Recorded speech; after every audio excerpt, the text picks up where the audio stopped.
What's Poppin' Chop Squad? Today, I'm gonna be talking about Kingdom Chapter 618, Reasons for Fighting, and this shit is hype! So today, I'm standing up. I'm not sitting in this damn chair! Get it out of my face!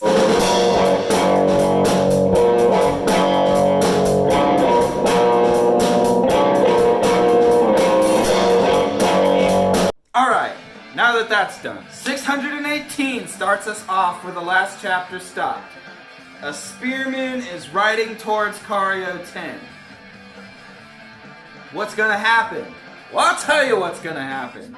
Here we go. We're just gonna run through this carnage real quick so we can get to this heavy ending of a chapter. This fodder motherfucker... Fuck. Cut that out. We don't cuss. We don't cuss here. We don't cuss. We don't say bad word. You don't do that. So this fodder, trash, is running at Cario 10 with his spear. He is taken out with an arrow. Who shot that arrow? It was your boy Jean, of course. Jean stepping it up hard. Jean calls to her. Cario 10 sees him and makes a beeline for him. Everyone with Kinmo gives chase. So, I want to say like 5 or 6 guys total, including Kinmo, are chasing Cario 10 down on a horse. One of them is making to fire an arrow into 10. After she's already taken 2, one to the shoulder and one to the right hand. Yeah. An arrow goes through his hand as he's trying to fire his bow. And then another one, I believe it's the same guy, gets hit in the neck with an arrow. Jin is running and shooting at the same time. And it's kind of blowing everyone's minds, just a little bit. Well, then he comments about how this arrow that he fired in this guy's neck was supposed to go into his head, but it's not due to fatigue or his hand injuries. Something feels wrong with his bow. He goes to make the next shot, and his bow breaks! And then, this mad lad, Jin the mad lad, he runs into a horse. This soldier is about to run Cario 10 down, and Jin blocks the horse with his body, catapults the horse forwards. The horse does a hilarious roll, and it pretty much knocks Jin out. Well, the guy that was on the horse isn't as bad off. He picks Jin up, and he's about to stab him in the neck with a spear, when all of a sudden, a damn cannon fires through his head. It looks like a Dragon Ball Z blast just took his head off. And I know there's a lot of other shows I could compare an energy blast to. That's the first one that comes to my mind. So Jin took out at least 2 people before he fell. This arrow that blew this guy's head off came from Tan. And you know, it took his brother being in deep trouble for him to really just not even think about it and jump in. And man, you see his arms while he's like pulling his string back. His arms look like tree trunks. He might be as like physically strong as Mobu. But that's unlikely because, you know, Mobu's a tank. I was super excited to see this finally happen. He blows away at least 3 or 4 people before it gets down to just Kinmo. Kinmo is getting pretty close to Cario 10. And he goes to like swipe at her with a sword. And in mid-swipe, an arrow blasts all the way through him. It doesn't even stick into his chest. And he's got thick general armor on, going through front and back. And this arrow blows all the way through him. Insanity.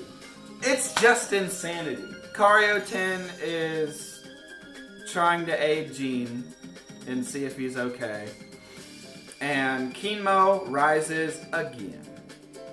Kinmo rises, and him and Cario 10 exchange some words. he is super angry to really see her up close and see just how much of a child she is, really. And, you know, you gotta think of the big burden that's on this kid's back. Like, she is a talented strategist. I mean, she was so talented, he basically had to pull this move to try and take her out, because there's no way he sees them getting out of this as long as she's alive. And that says something about her. I see people in the Kingdom community talking down on Kario 10. They downplay her success. I mean, you remember back in the day whenever the Haishin unit was really trying to get on their feet, and they were late and they were losing all of their battles, and then 10 came in and it kind of put everything together. So during this exchange of words, after recognizing how much of a child Kario 10 is, he tells her that a lot of the guys in the Haishin unit, it's all because of people like you who see these blood-drenched fields as a place to chase their dreams, like children. Kario 10 immediately responds with, "Wrong!" The reason why war continues is because of the generations before us, not us. We were born into this.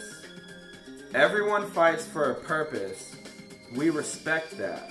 Our motives aren't childish. Because we are already at war, the only way of settling our different ideals is through the bloodshed and the loss of human lives. We have no choice. We can't talk this over. This is the only choice we have to unify China. And Shin recognizes that. There literally is no choice. So you want to see more like self-reflecting and character building in Shin? It's already been done because he sees that there's no other way. I don't think he really enjoys, like, murdering people. He's fighting for the unification of China. Yes, he's going into it also for glory and spoils. But there's a much, much deeper side of Shin that just isn't openly talked about because I don't feel like it needs to be openly addressed. It's been there the whole time.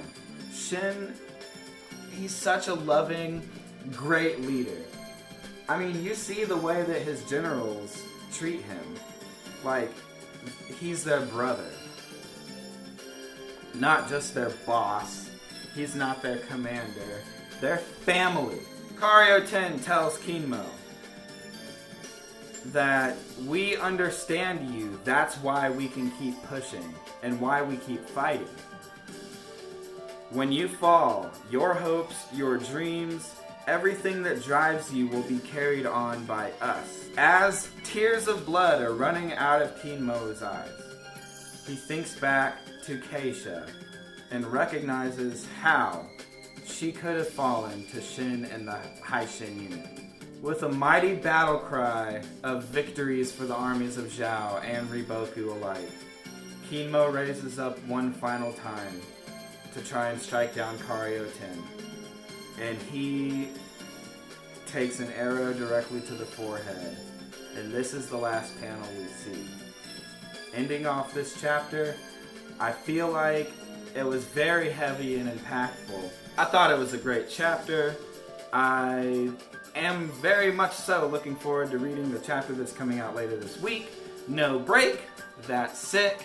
I've honestly already seen spoilers for this week because getting to this video a little late. That being said, I think next week's chapter might manage to be more hyped than this week's. It was pretty crazy.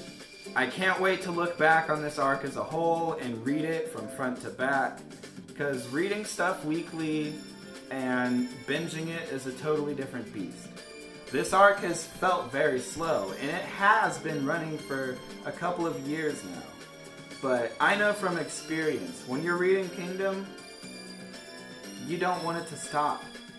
You do not want to hit the point where you can't hit next chapter. And unfortunately, for all of us Kingdom fans, there comes a time in that.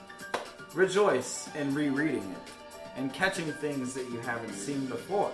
Our mighty God of War, if you pray to him, will maybe get you new socks and underwear for Christmas. And as an adult, that's very nice. Cut that.